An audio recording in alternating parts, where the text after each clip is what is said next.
In January 2026, President Donald Trump shocked the world by threatening a 100% tariff on all Canadian goods entering the U.S., a move that would double prices overnight and devastate trade between the two countries. This wasn't a targeted measure, it was an economic shockwave aimed at America's closest ally. The White House offered little explanation, leaving businesses and officials scrambling. The context? Tensions had been rising since Trump's return to office, with tariffs on steel, aluminum, and autos already straining relations. But this new threat was unprecedented. The immediate question: why such an extreme move? The answer pointed to a new Canadian trade agreement with China, which Washington saw as a betrayal. Trump's administration viewed the deal as a threat to U.S. economic security, prompting this dramatic escalation.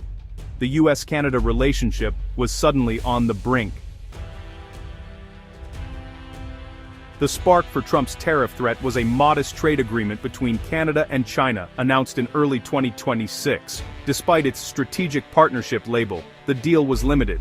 Canada agreed to lower tariffs on a capped number of Chinese electric vehicles, while China reduced tariffs on Canadian agricultural exports. Canadian officials were transparent, briefing the U.S. before finalizing the deal and insisting it didn't violate North American trade rules. Yet, the U.S. saw it differently. The USMCA Trade Pact allows a member to withdraw if another signs a free trade deal with a non-market economy like China. While Canada argued its agreement was too limited to trigger this clause, the Trump administration disagreed. This difference in interpretation set the stage for confrontation. What Canada saw as routine diplomacy, Washington saw as a threat. The fallout was immediate and severe.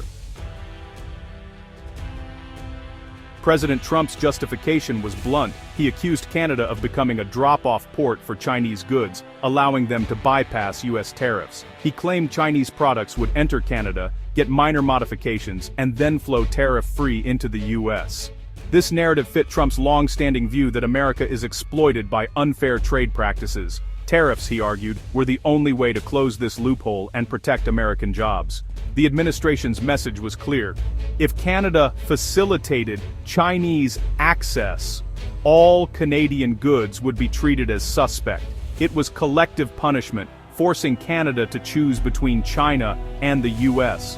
Trump's threat was designed to reassert American dominance and punish what he saw as Canadian disloyalty.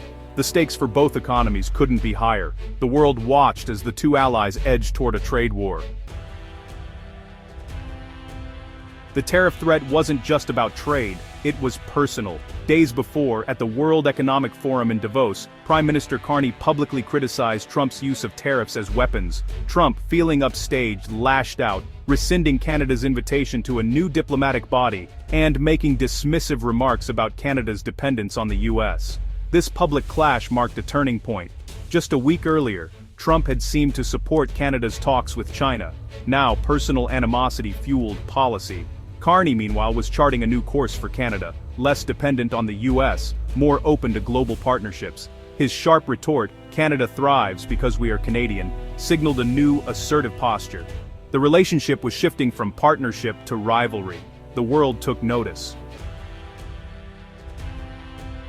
The tariff threat sent shockwaves through both countries. In Canada, defiance mixed with anxiety as officials insisted on their right to independent trade policy, but feared economic disaster. Public anger at the U.S. surged, fueling boycotts and a sharp drop in cross-border travel. In the U.S., business leaders warned that tariffs would backfire, raising prices and disrupting supply chains.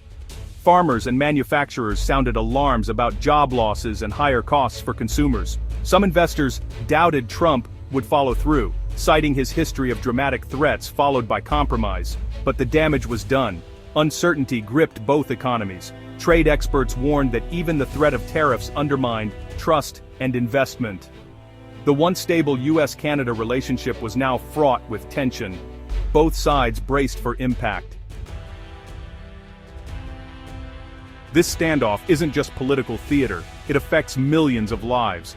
If 100% tariffs are imposed, American consumers would see prices soar on everything from cars to groceries. Canadian industries reliant on U.S. markets could collapse, triggering job losses and recession. The USMCA trade agreement, up for review in 2026, now faces an uncertain future.